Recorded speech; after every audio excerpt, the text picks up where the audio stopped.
sometimes, and so they've been creative and open to new ways, and so they're going to present about that. I think your presentation is like an hour-ish.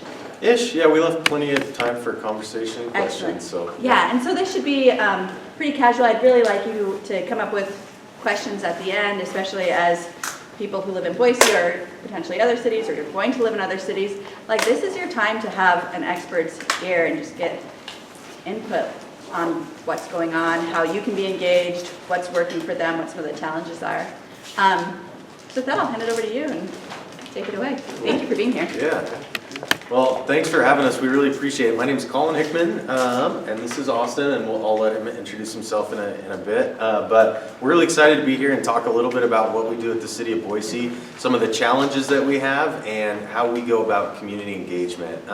I'm the communications manager for Public Works, and as you just heard, that can be hard talking about sewer and compost all the time can be really tough. So how do you make that interesting and engage the public in new and different ways is something that I revel in the challenge. I grew up in Sandpoint, so I'm a North Idaho guy, and I'm not a Bronco. I went to the College of Idaho, but I'm still happy to be here. So nothing against college. Nothing against the Yotes, no, yeah. No competition there. Austin Rogerson, so I'm the social media manager for the City of Boise. Really a treat to be here today. I grew up in Salem, Oregon, came over and went to Boise State, graduated in 2011. Went to many, many, many games. My favorite probably against University of Oregon in 2010. I was on the Sports Illustrated cover. Kind of a big deal. Colin and I get to work together a lot. We do, yep. And despite Public Works content kind of maybe on the outside feeling like a tough topic, it's probably one of our most engaged topics because it affects you on a day-to-day basis. It is your utilities, composting, and these are things that affect you every day. So we work very hard to make those things relevant to the public. Yep. And we slotted in a couple spots for questions, but please feel free to jump in and stop us at any time, honestly. This is a great kind of smaller group, so let's make this super informal and more of a discussion so that we're not just talking at you. So please don't hesitate to kind of hop in at any time. So let's just, community engagement is such like a broad topic, and it can mean tons of different things to anybody that you ask. So we wanted to just start off a bit about like who we are as community engagement. So Austin and I are both in the Office of Community Engagement. So there's about 15 of us. And I'll tell you a little bit about how the city used to operate. We have 13 departments in the city, so think everything from like the fire to police to the library, and I'll touch on that in a bit. But every one of those departments had like their own communication and engagement shop. So they would all be doing their own thing. We did a lot of stepping on each other's toes because there was no coordination, but we also did a lot of hiring outside firms to do a lot of our communication work, a lot of our marketing work, a lot of our community engagement work. So like 3-4 years ago, the city started the Office of Community Engagement to really be our own in-house consultant to do a lot of our communications, marketing, community engagement needs. You can see some of the job descriptions there. We have pretty amazing graphic designers. We have web and social like Austin does. We have a lot of the communications folks that are actually planning a lot of the efforts. So it was really our hope to have the entire communications like apparatus and community engagement set up within the city of Boise so that we had that expertise within city government. Also, what we do is really just provide a face and a voice for this city. I mean, when you think of the city of Boise, it can mean anything. It could mean like from the police that give you a ticket to, I don't know, you go checking out a book at the library. So how do you unify and speak with like one voice, one face, so that when you know you're interacting with the city of Boise, it comes across as something that's a unified tone, and Austin works a lot on that and can talk to that a bit more. But then also just provide a look inside. I think City Hall is a pretty intimidating place. It's like just 4 brick walls that I would have, how many of you all have been in City Hall? Oh, that's pretty good. Okay, all right. I take that back. So but not the most like exciting thing, I would also argue. So how do we kind of give folks, give residents, give students a look inside city government so that they can get a better sense of what we do on a day-to-day basis? And then just provide a source of reliable information where you can kind of get the facts on what's happening so you don't have to rely on the news or from other sources. We try to provide really relevant and super timely information on what's happening in the city. And then we are super passionate about what we do. I come from the nonprofit world, and if you would have asked me when I was a student if I would ever work for city government, I would have told you there's no freaking way that I would have ever done that. But I love what I do. I'm passionate about the work that we do, and I think Austin is probably much the same. Yeah, it's pretty special. We really enjoy it because the work that we do impacts everybody in Boise, the entire city, and we take that work really seriously and try and devote a lot of our, all of our time, resources, and energy to that. You want the clicker? You can click through. Okay.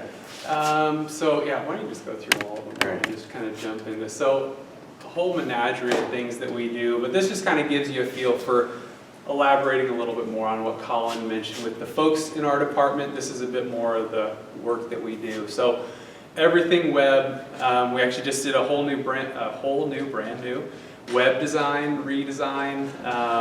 It was about a year and a half process that we worked with the local agency, but to bring that up to par, mobile, responsive, all the good bells and whistles. But we have a digital team of 2 to 3 folks, and then we have a large IT team which does all the beautiful behind the scenes stuff to make that accessible and just constantly creating and updating content. Social is my little world, which is kind of a big world. We have over 50 social channels across the city of Boise that are managed by myself as well as the other communications managers across departments. For external communications, that's really kind of in Colin's wheelhouse a bit with anything press related, whether it's a press release that's going out to a local media or Colin's beautiful mug on the TV that you may see on Channel 7. Those are some of the external communications that we're a part of. We also have a newsletter that's called In the Know. You can sign up for it to receive weekly emails from us to talk about some of the top content that we are putting out. Internal communications is something I want to take a pause on for a moment because I think it's probably one of the most important things.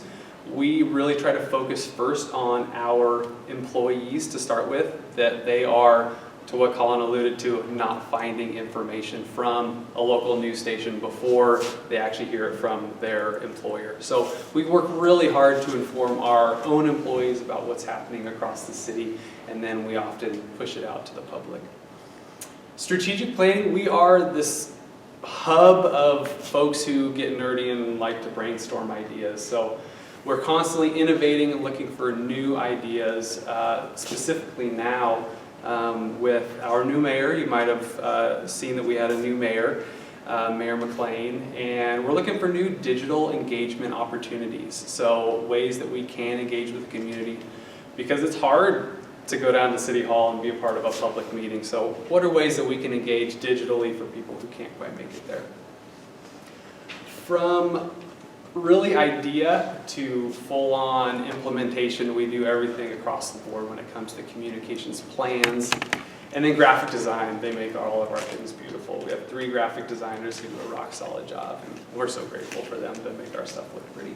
I promise it won't all be about public works, but this Pure Water Brew right there, I have to, as we were talking about, one of the pretty amazing things that we did was took water that goes down the toilet, the drain, cleaned it to a super high level, and then partnered with local breweries to make beer out of it, and it was pretty amazing and really tasty. And so that was like one of the really fun things we get to do at the City of Boise. So it's really, our jobs are really tough, and I don't mean that in like a boo-hoo, we have a really hard job. I just mean that communications and community engagement is really difficult at the City of Boise because you all know probably in your classes and on social media and on your phone, everybody's thing is the most important. Like your thing is the most important thing. So when you have 13 departments across the city, when you have everything that runs the gambit and everyone thinks that their thing is the most important and everybody needs to know, part of what makes our jobs really difficult is like, how do you balance all those things? How do you triage what is super important to the residents of Boise, to all of the residents, to who and when they need to hear or see about it? And so just some of the things, like, so you take the library, for example. How many of you knew that the library does 3D printing? It's not like your grandma or grandfather's like library where you're just checking out books. They do 3D printing. They do really amazing things, something that ought to be shared with everybody in Boise so that you can check it out. The airport offers super cute, what do they call them? Comfort. So like when you're traveling, you're super stressed, they have dogs there that you can, also pretty amazing feature. We want to share that with everybody in Boise.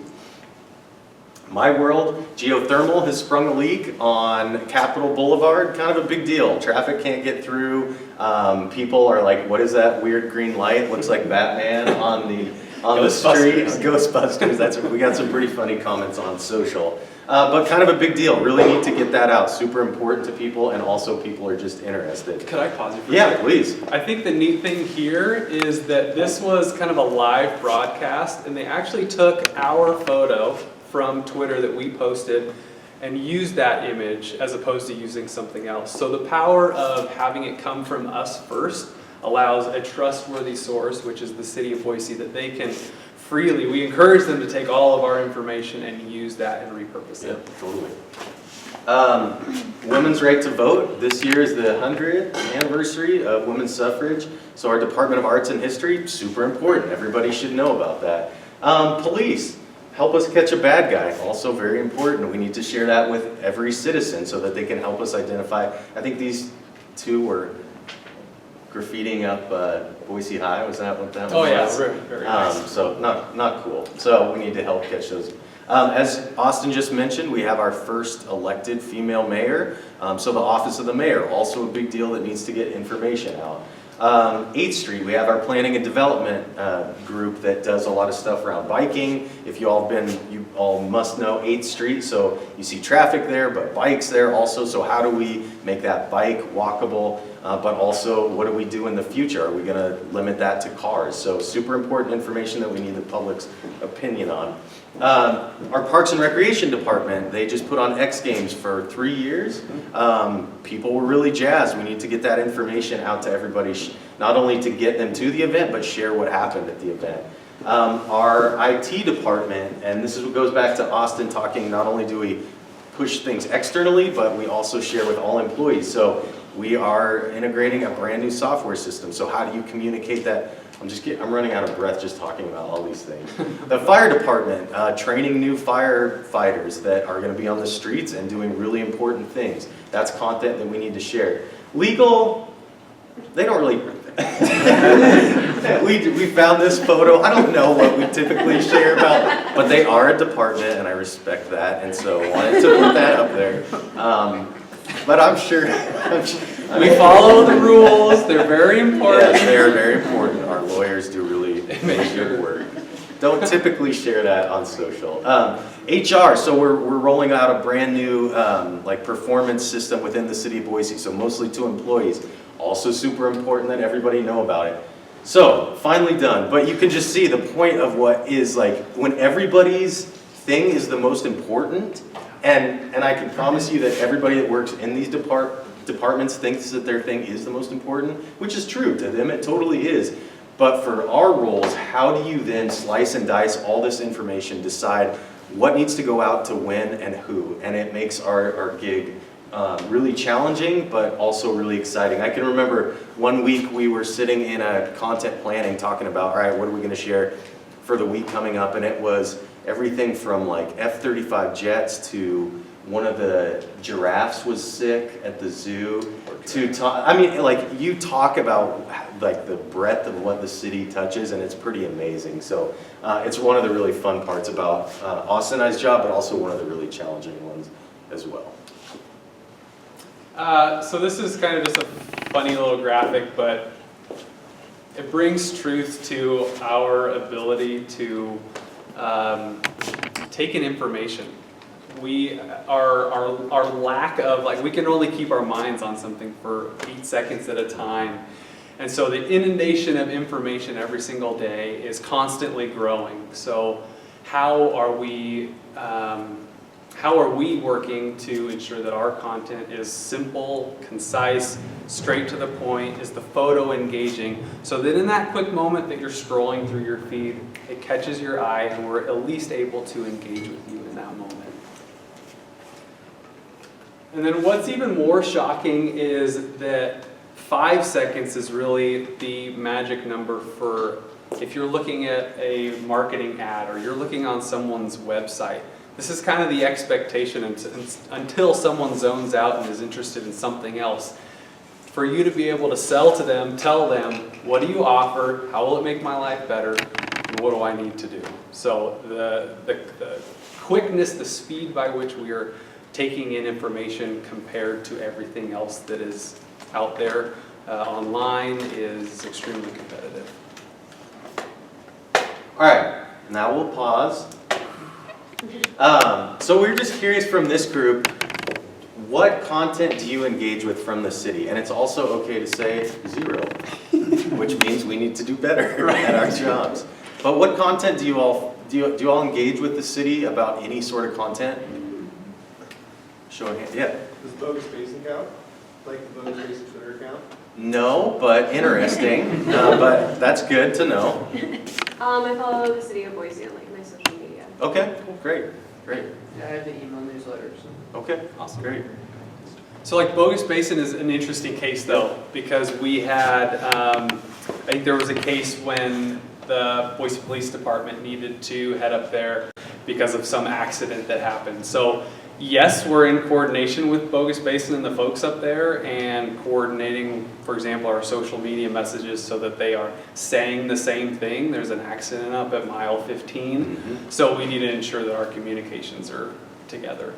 Yeah, you bet. But they're not a part of the city of Boise. It would be cool though. I thought Bogus was owned by the city, so that's why. Yeah. Gotcha. Yeah.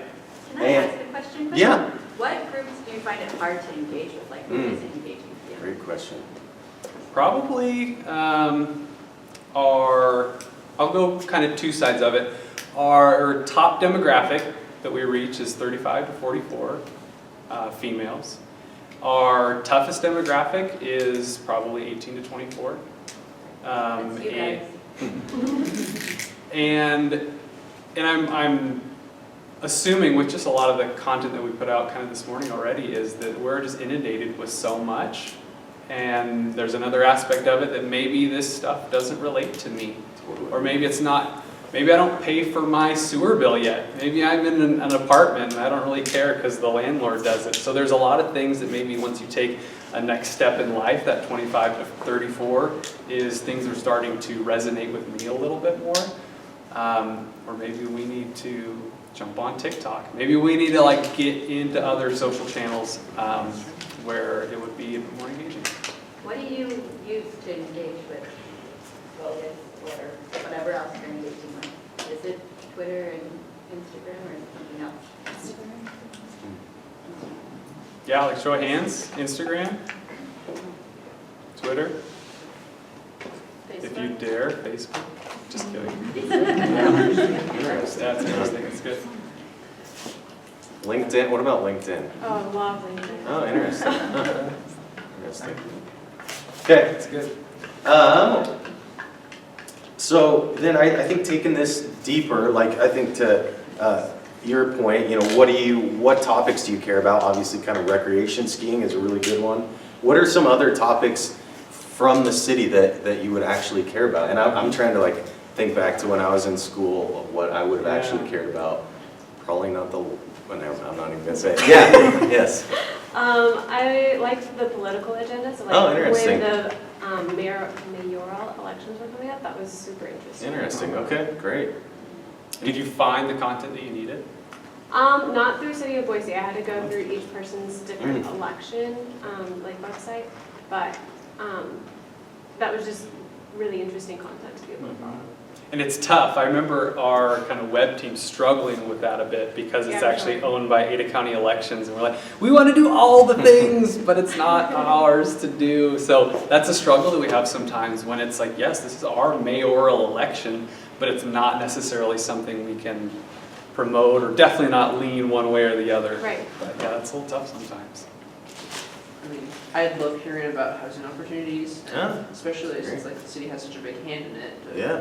kind of know like where are they going to develop places and It's great. where we're going to. Branching off of that, transportation is super important. Mm. Like, I feel like the community is growing towards more public transportation. And so, like, getting updates and seeing how the city's planning on making those changes is really interesting, and like, I want to be able to advocate on behalf of that, That's if good. that makes sense. Yeah, you bet. Anything else? Any other topic areas that would interest you? Environmental sustainability. Okay, great, great. I know all of those are at the top of our new mayor's list, so Yep. we'll be talking about those Yep. a lot in the coming months. Yeah. Okay. So let's jump into, I think, Austin's jam is definitely social media, but what we've always kind of known, and it's tough, it's like, how do you balance this? But in-person engagement is never going to go away. It's never going to die, as much as folks are like on their phones. And it probably really depends on the demographic.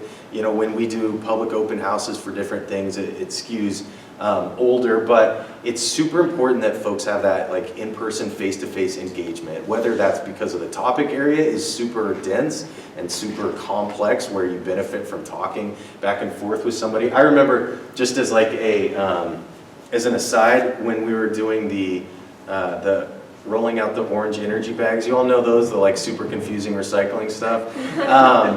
We'd set up open houses. People would bring in buckets of like plastic and then just sit there and like, where does this go and where does this go? At every meeting we had, and there's no way you could do that on social. People needed to engage with somebody and just ask lots of questions and ask follow-up questions and just, what about this? It was amazing. I haven't seen that many buckets of plastic ever. Not that they care, right? Yeah, super passionate. Yeah, it was amazing. People were really engaged. But so we do kind of everything. We do big community conversations. We've held some here at Boise State University where we open it up on topics like transportation.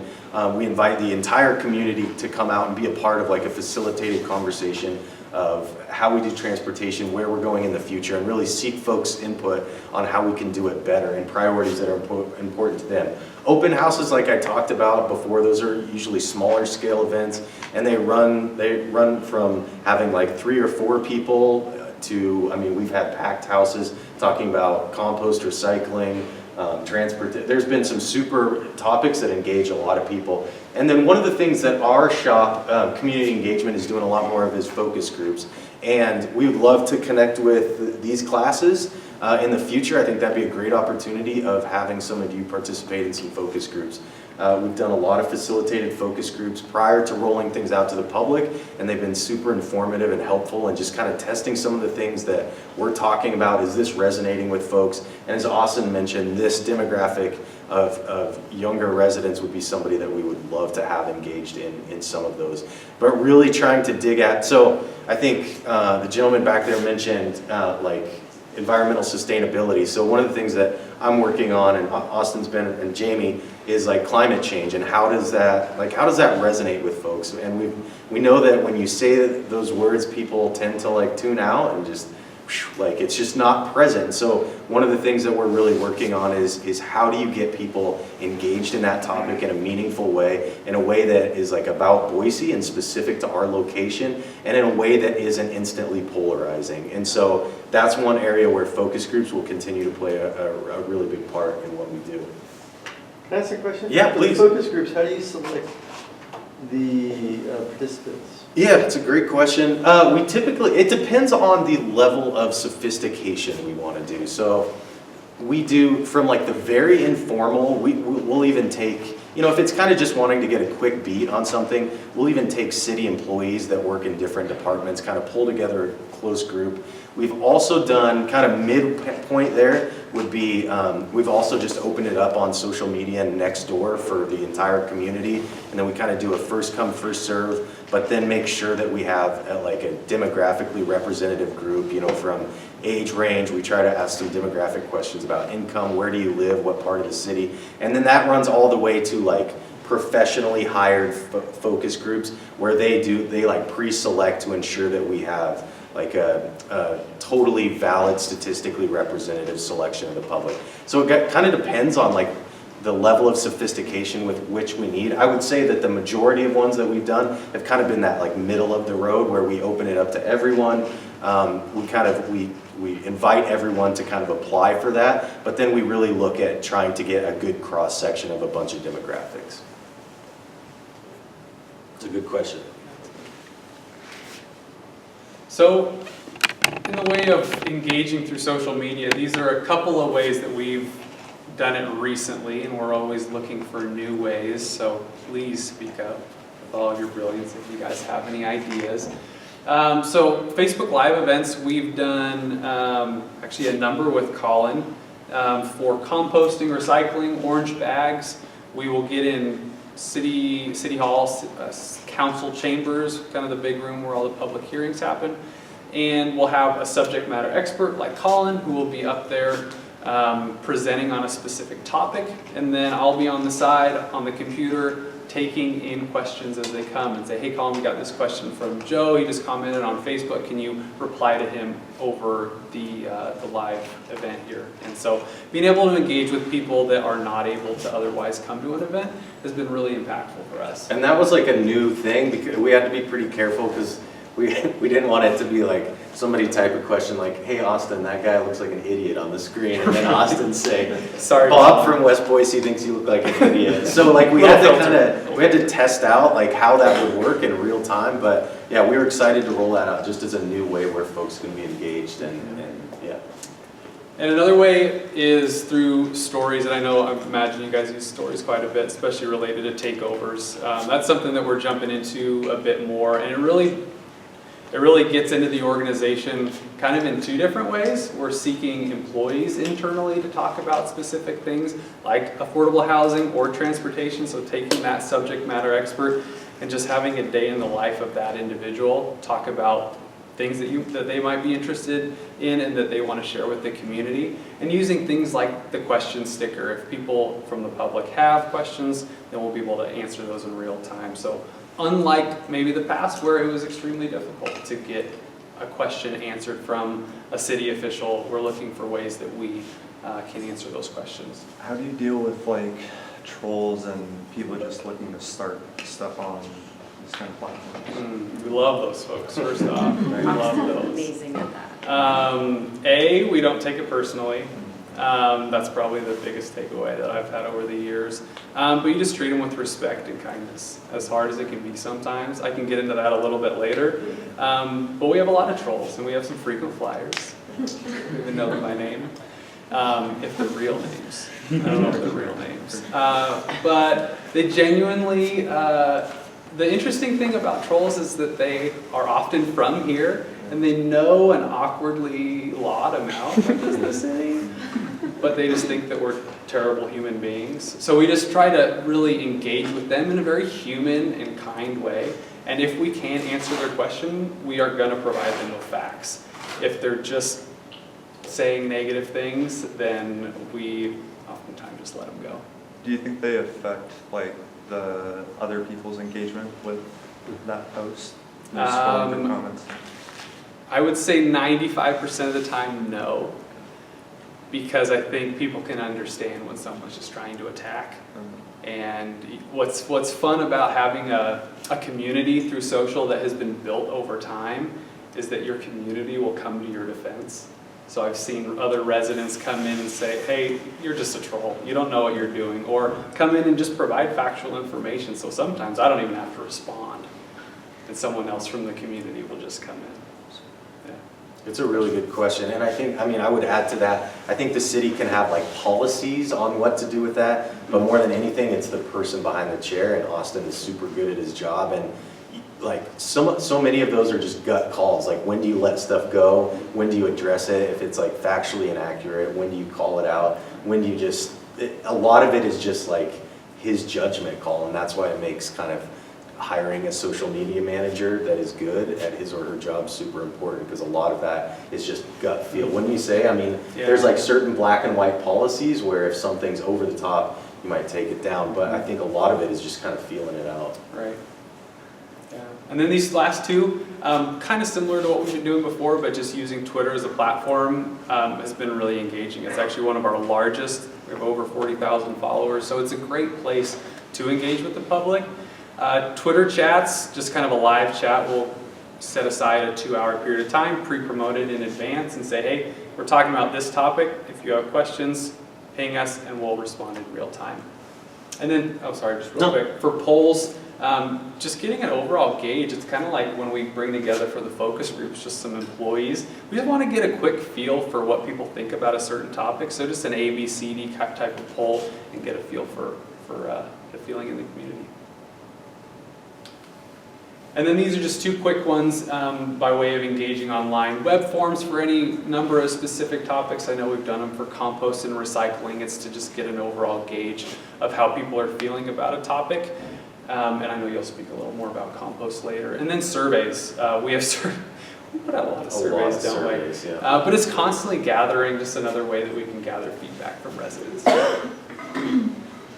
All right, so now we're going to share some real world examples and like go into a bit more depth on how we kind of utilize a lot of the tools that we talked about, if that sounds good to this group. But I think we'll pause right here, and any other questions on kind of the who we are, what we do, all that making sense? Did we totally miss the mark? So within your Office of Communication, Yeah. is it then broken down, and do you have people hired and appointed to specific departments? Great question. Yeah, so like we are all in the Office of Community Engagement, but I am the Public Works Communications Manager, so we support different departments. We have different folks, but then there's a central group, like Austin just is the entire city's social manager. On web, we have just the entire city's web manager. But for like the communications manager like myself, we support specific departments, so yeah. Anything else? That means we're either really good or really bad. All right, so this was pretty amazing. When I first started at the city of Boise, you all may recognize these hunks of plastic as being on the curbs everywhere now, but we didn't have this 3 years ago, and it was a massive lift to launch a brand new service for the residents of Boise, like every resident in Boise. We have about 73,000 homes, brand new process. Nobody knew like, what this weird piece of plastic is on my curb, what do I put in it, what do I not put in it, and just like when does it get picked up? Like, am I paying more for it?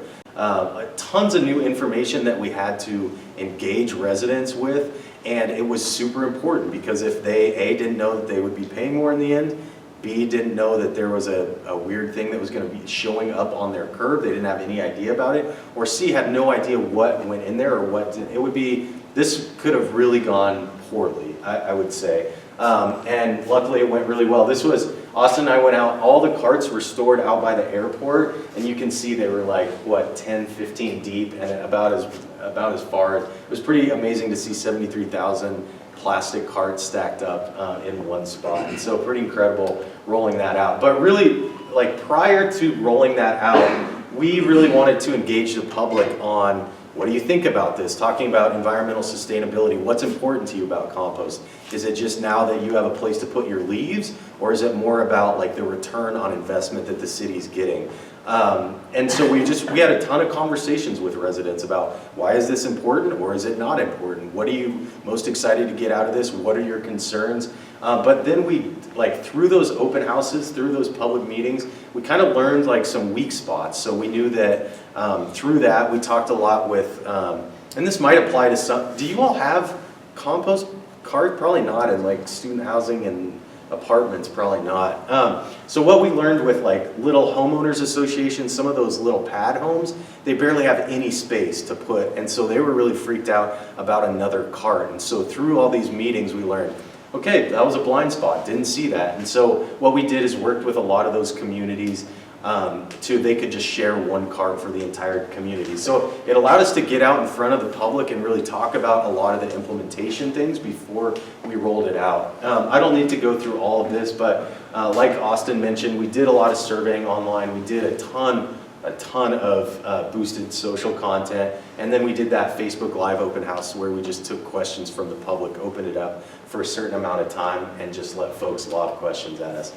And I put this one in there because I think City Council had asked for kind of a wrap-up presentation from me and our team afterward about just how it went and what we learned from it. And I think this group will find this really interesting because, I mean, I think that what you're looking at here is just the type of outreach. And like we talked about, the in-person, like boots on the ground, getting out to open houses, talking with residents, and then the online, the social media type stuff. And if you just look at the work that we did pre-rollout, you'll see the residents that we impacted in 45 hours of our time was about 116. That was getting in front of people, open houses. And then you'll see about the same amount of staff time.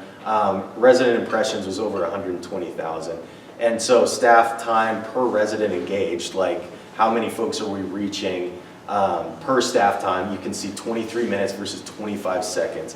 And so not only is like the amount of content that makes our job difficult at times, but it's also like, how do you balance this equation? Because clearly you can be way more efficient on social media. You can put out a post, put $300 behind it, and it'll get in front of, I don't know, 4,000 people. At the same time, are you getting the same depth of conversation with those people? Are you able to provide the environmental return on? It's a very quick, like easy thing. And so I would argue kind of one of our closing things that we'll be talking about is we have not got this figured out yet. We're not experts on this, and this is super challenging, how you balance, how you kind of balance this equation. We could be out at every farmer's market, we could be out at every BSU event every weekend talking about talking about transportation. How do you balance that staff time and resources, those are real taxpayer dollars, with kind of your online and social. And so we try to balance that, but I would say that it's definitely not a perfect equation. So I thought this was just kind of an interesting stat on how that broke down. We actually did billboards. We kind of like the British are coming, so we kind of teased off that, so we did Compost is Coming, order in March. But really just to give folks like a heads up that they could actually customize the size of their carts. So it was a massive lift, and we've been focused a lot on social media, but we also do direct mailings, hang tags on the carts. We do outdoor, so like this billboard, do a ton of stuff on radio, TV. We are trying to get at every demographic, and our goal here was really like get several touch points with every different demographic before these things. So we didn't want somebody to hear it once, we wanted them to hear it 3, 4, 5 times in multiple different ways. So you may have seen ads on the TV, on the radio. We got a ton of press coverage.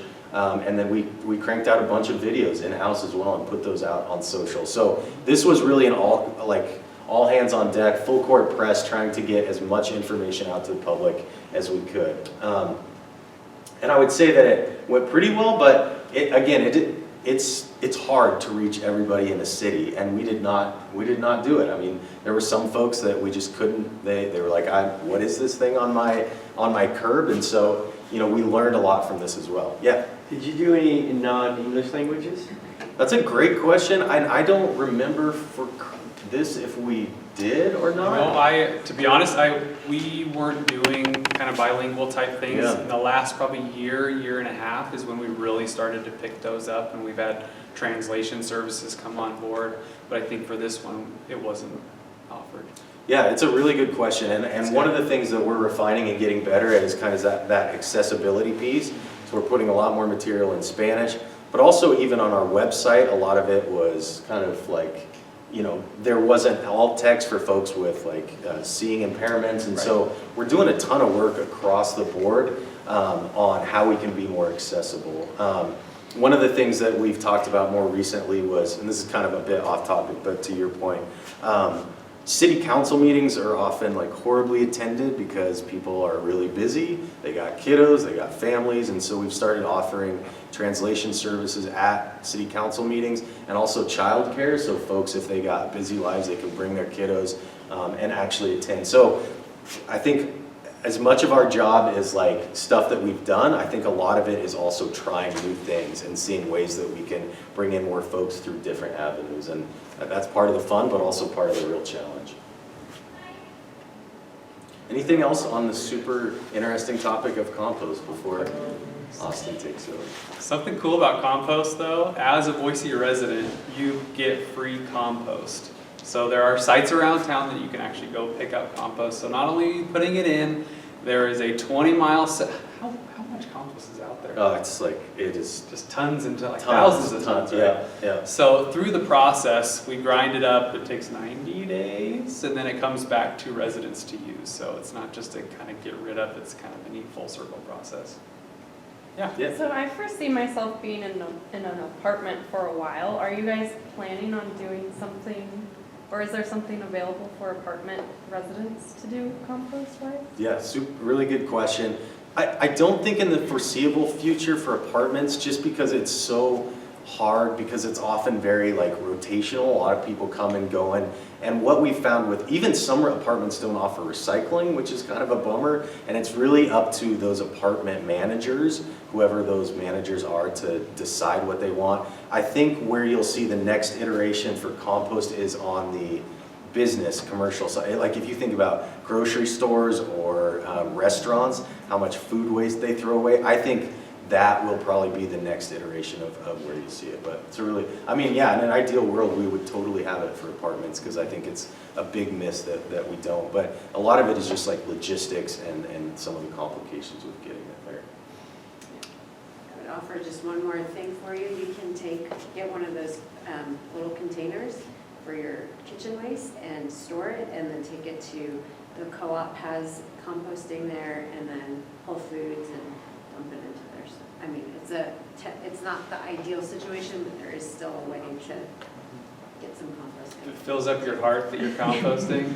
That's the way to do it. And I think BSU Yeah. is starting a composting program too, so you might be able to even bring your composting here and add it to that. Just put it in the old backpack. Now you can just bring it with you to class, Right. be nice and smelly, it's awesome. And you all would not believe the questions that we got when this started to roll out. Like, I remember one specifically, hey, are my llama droppings compostable? And I think we had to do some research on that. I believe that they are, because What they're is your not- llama eating? Yeah. Is it organic? We need to, there was like all sorts of animals, like so it was. And another interesting fact about compost, and then I'll turn it over to Austin, but one of the most common contaminants we find, contaminants in the compost carts, is tennis balls, because of like folks raking up the leaves, and like tons of tennis balls in them. So if you're ever raking your leaves, watch out for tennis balls. Fun Right, fact. tennis balls and plastic bags, right? Oh yeah, plastic Top bags are like contaminants, the, plastic bags, yes, no good. that is. Okay, so customer service is probably, oddly enough, maybe I'm weird, probably the favorite part of my job, because it gives us the opportunity to just provide outstanding feedback by asking, or by allowing people to reach out to us, ask questions, and the fact that we would respond in a quick amount of time is oftentimes surprising from a city or city government and their kind of expectations. So I wanted to ask you guys, what is your expectation on social to receive a response from a business or someone that you're reaching out to? What's in a day? Yeah, it's an hour and a bit. Okay, so my goal, and it always has been my goal, is to stay within an hour. If I can get your answer within an hour, I'm going to do so. But what I will do, because I don't have all the answers, is I immediately respond to that person to acknowledge and say, hey, I hear you. Thank you for your question. I'm going to seek out where I can go find it. And then the day or two is often okay. People are saying, hey, they heard me, they acknowledged me. I'll go seek out that information. So I think customer service is a big part of what we do to engage with our community. So you're going to love this one. So we get these all the time. And this was a private message, so at least they didn't put it out for the ether to see. but they weren't very happy about the parking ticket. So, yeah, call me yesterday. I'm gonna ruin you if you don't answer my question. So this was our response. Mark, we have let someone in parking enforcement know and given them your number to reach out. If you'd like to call, here's their number. This is the parking enforcement number. And then here was their response. Isn't that great? Forgive me for their language. Thank you. So it doesn't take much to kind of bring someone back down to earth just by being respectful and kind and answering their question. So this is kind of going off of that. I created a voice as far as speaking on behalf of the city. So when you go to our social media channels, and we're hoping to roll this out even beyond, is that this is what you expect to see. Come to our social media channels, if at the very least it's going to be a kind and respectful place. Conversations are going to be positive, we're going to be uplifting, and all of these other things should kind of go in tandem. But when you come here, my goal is that this is the experience that you're going to have, and I think that's really important for social media managers or people going forward, or even just in business in general. Finding your voice and then sticking to it is very important. Okay, so I think one more. Sorry. We're good. Clicking. So before I talk a little bit more about our path, take care. Thank you. I want to know what home means to you guys. And this is a deep question. This is something that is very personal for a lot of people, but that was really the essence behind this campaign. So what does home mean to you? Just throw out answers. Comfort. Comfort. Safe. Safe. Yeah. Animals. Animals. Family or belonging. Yeah. That's good. Anybody else? I think someplace where you can let your guard down. Putting their guard down? Yeah. Cool.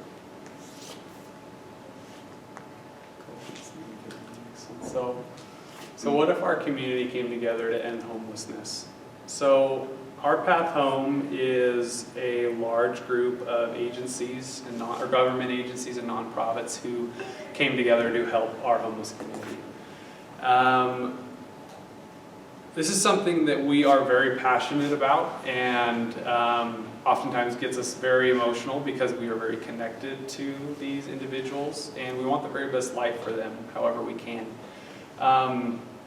I'm going to show you a video here in a minute that we were able to create, and it highlights two individuals.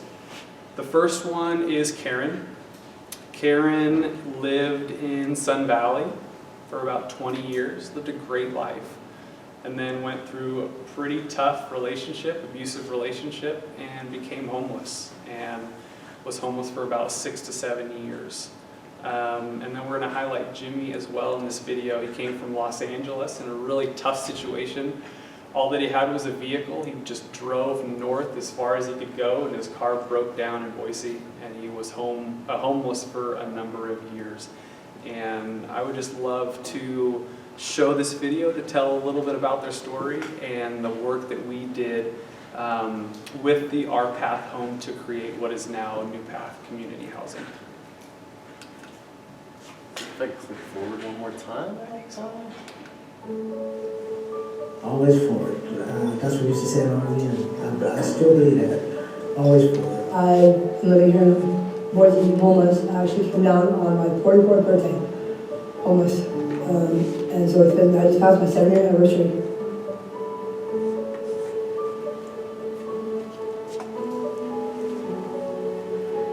You need a solid foundation, a place that you can build on.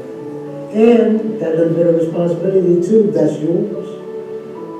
Compared to not knowing where you're going to be next, if you're going to get in the building next. 7 years. 7 years to be homeless, and now I finally have an apartment. It's amazing. I think the word home is a transformational and complicated word for all of us. We've all felt alone at a certain point in time. We've all felt scared, we've all wondered about our future. Maybe we've wondered about our safety or our kids' safety. We're not that different if we're different at all. When we see all this and when we think it has to be drugs, alcohol, that is just a byproduct of being homeless. Yeah. Thank you. Hey, Jimmy, that's me. You call me Bubble Bath. Oh, thank you. They call me Bubble Bath. I told them all I want to do is go take a 2-day bath, and that's why I'm a Bubble Bath. And what are your partners are? Those 11, those 12. Those 12. And? Oh, wow. Right. That's hunger. But it's awesome. Here we go, here we go. This is it. About to see it now. Oh! Oh, wow. This is incredible. This is awesome. This is awesome. Thank you, lady. If you don't mind, I took you there from my own home. It feels great. It feels great. It really does. It's awesome. I couldn't have imagined this. No one living here today is experiencing homelessness. They're housed. They're at home. I really hope that new path can just be this moment in time to recognize that how we view this population started to change. That we didn't view them by their disorder, their disease, we didn't view them by their condition, we just view them as people. This population, I think, just listening to their stories is very powerful. And it's also very tangible to realize just what a fridge can make possible, what having a couch to go and take a nap on because you feel safe can make possible. And it makes you not take for granted the things that you have.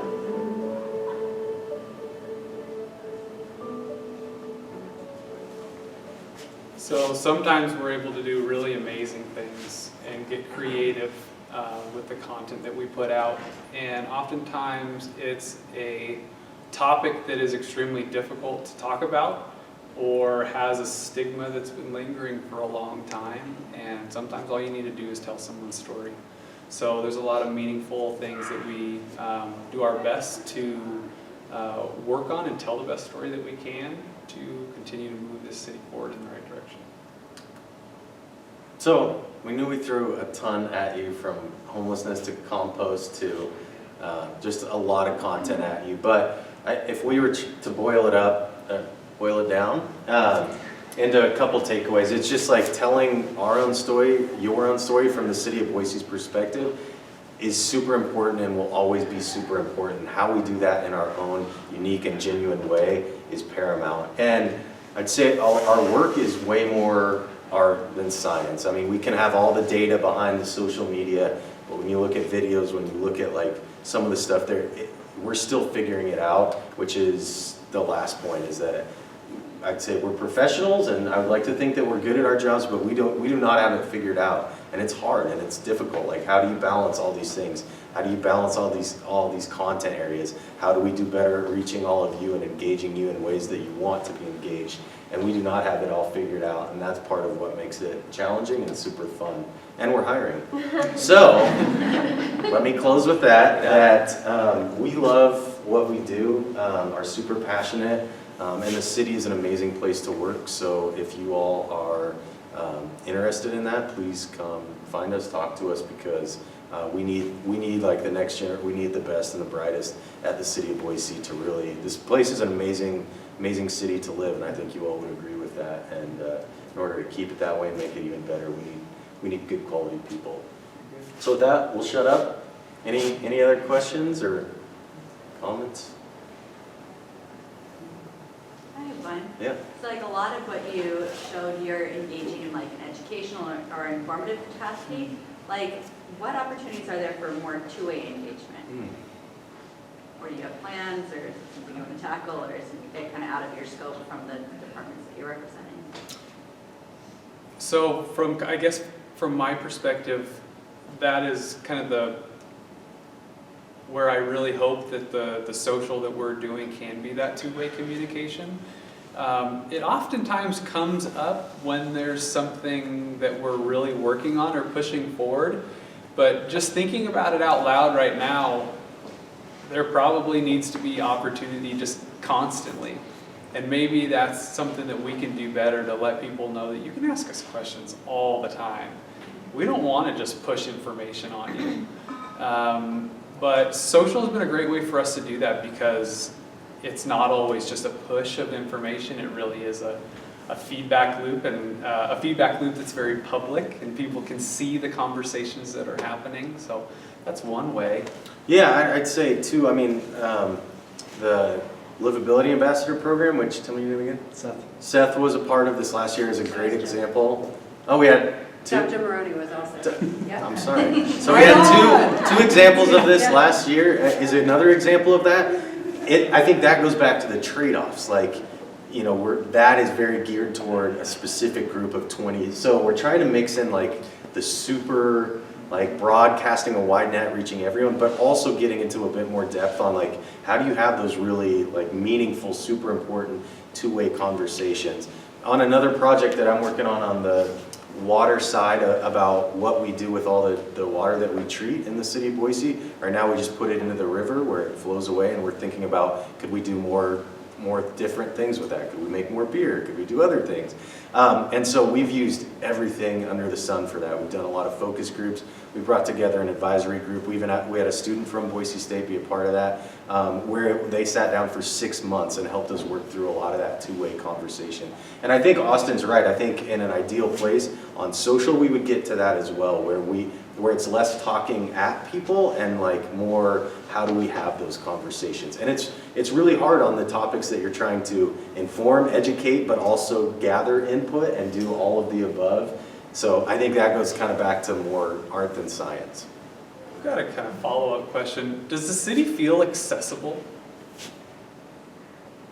Like, do you feel like you can talk to us? If you had a question, do you feel like you could ask us? I feel like for our demographic, since it's a lot of college students coming from out of state, it's a little bit difficult, and I don't feel like you have I'm projecting this on you, but maybe you don't feel like you have accessibility at Boise State, so I don't see a lot of it since my interactions are mainly on campus. I mean, I do live in the community and I have family here, but I don't get a lot of it unless I like seek it out. So like if I go to social media, if I go and like pull it from it, but I feel like it would be really proactive if you guys were in Boise State for people who live here and make it their home base, if that makes sense. I know it's hard because it does have like so much diversity in people from out of state.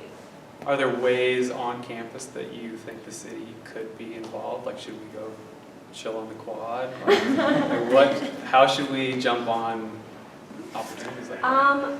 I mean, I follow the Boise State University social media as well as you guys. Like, if you guys coordinated or like did events, if you guys are chilling out in the quad, I'm sure people would go and talk with you. I mean, there's a lot of different ways to interact with students on campus, I feel like. I'm not good at chilling. Are you good? I'm good at chill. I can chill for a while. And I think what this gentleman had, and then we'll come to you. Yeah. I was just gonna ask, do you guys have like an overall message or end goal in creating more community engagement? Like, is there like a campaign for what you guys want to gain out of it? It's a really good question. And no, we haven't articulated, I mean, that's a really good question and point. I don't think we've articulated what that end goal would look like. I mean, I think we each have individual thoughts. The other interesting thing about working at the city of Boise, I would add, is that we work at kind of the intersection of politics and policy and then work. And so, part of that is what is the mayor's ultimate goal for what that looks like, which is something that we can't really set. And so I think that is part of, I think Mayor McLean's been in office for 3 weeks, so kind of looking for what is that. But I think, in conversations that we've had already, that is something that she views as super important, is better connecting with the community in new and different ways. And so, while we don't have like an articulated policy, I think that we know that we need to do better and do it in different ways, if that is a total non-answer answer to your question. But I think part of it is just being in that intersection where, our boss is ultimately the mayor who sets kind of what that end goal looks like. And it could be different depending on the content level. There may be some areas of the city, like if we're updating a parking zone, probably not everybody needs to know, probably doesn't need to be a super lot of, this is just Colin speaking, but then there's also topics like homelessness or transportation on a large, that are super in-depth, that need to have a ton of engagement in that two-way. I don't know, anything you wanted to add to that? And I guess it's tough to put a number or a figure on success in that way, but I feel like if we've done our due diligence to go out to the community and get their feedback, and we wholeheartedly take in that feedback and do the best from all that we're receiving, as a resident, I feel like that would be success, because we've done our best possible with our resources, with what we're hearing, to implement X thing. Yeah. I actually wanted to just add on to your feedback of college or university student interactions. I'm going to extend that though, because I think there's definitely a privileged view of the population who feel very comfortable that the city of Boise is accessible. They'll participate in the neighborhood associations, they'll participate in community gatherings, and they reach out to their elected officials. But there's a lot of people who do not know and or feel that it's accessible. And then I ask myself, how can that be changed? And I think there's an educational process in that. And it's not, I think it's more about showing how they can get involved in these things. And I think honestly, that would be a great measure for the city is, you know, when our city, where our residents actually are super active in our city involvements, then that shows us that the city is doing well. But opinion.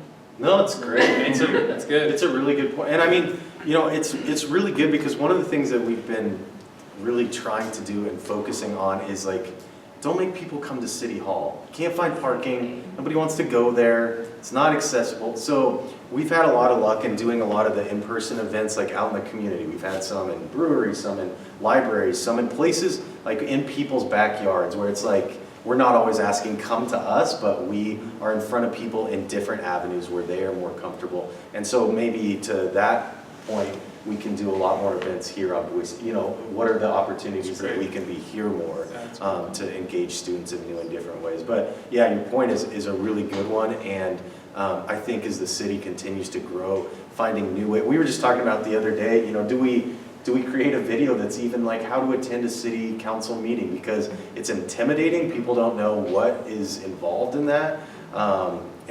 Yeah, I think we can do a lot, and that's a really point well taken. I think the city feels, and it's one of our values is there's nothing we can't do better, and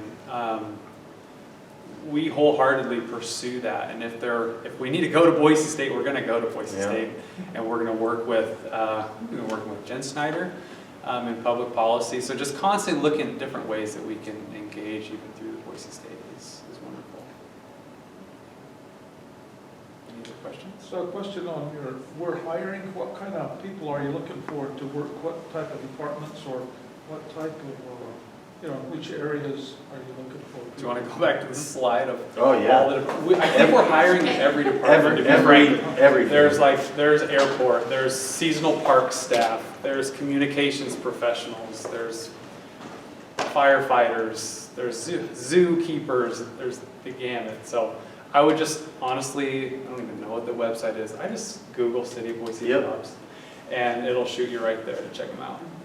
Yeah, everything under the sun. We were doing an informal poll on just like the degrees that we had and just the where we came from. It is everybody. I mean, in different like talents, abilities, skill sets, and that's one of the great things about working for the city. So if you're interested, definitely like Austin said, Google City of Boise like jobs, and these departments are hiring all the time for really everything under the sun, I would say. And there's constantly new ones coming up, just depending on your interest. Yeah. So is it on City of Boise, is there a City of Boise job site? Because I know for like the federal government, you do USA jobs, so I don't know if it's the same website or something? This is governmentjobs./ Yeah, it's clunky like you alluded to. I would really Yeah. just Google City of Boise Yeah. jobs. It's gonna get you there. But I do think it does link you to like one of those like government job. I think that's just the back end of the HR like, Yeah. I don't know why It's that how is, we've but- always done Yeah. things. We might change someday, but yeah, that's probably the best way to get there. Anything else? Cool. Well, we really appreciate you all enduring us for an hour plus, and Thank you, guys. we're open to chat more. Or I don't think we brought business cards, but you can look us up online. We got phones, right? We can just put information in your phone. Thank you so much. Yeah, thank you.